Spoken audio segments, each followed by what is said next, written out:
अमरावतीत लव जिहाद धर्मांतर बंदी कायद्याची पहिली विकेट पडली।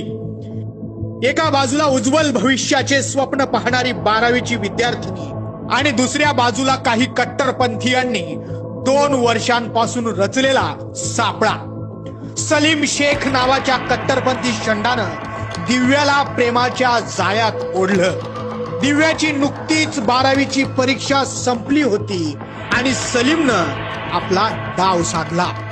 गेल्या 2 वर्षांपासून संधी शोधत असलेल्या सलीमनं दिव्याचा विश्वास संपादन करून तिला पळवून नेलं।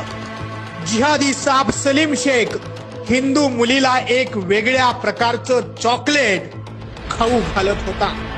या चॉकलेटमुळे होणाऱ्या नशेत दिव्याचा ब्रेन वॉश करण्यात सलीम यशस्वी झाला आणि अशा रीतीनं सलीमनं दिव्याशी लग्न केलं आणि त्यानंतर बळजबरीनं तिचं धर्मांतरण घडवून आणलं।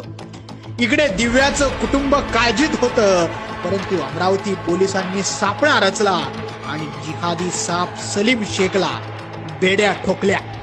महाराष्ट्र सरकारनं केलेल्या लव जिहाद कायद्यानुसार सलीमला आता 7 वर्षापर्यंतचा कारावास आणि 5 लाख रुपये दंड ठोठावण्यात येणार आहे।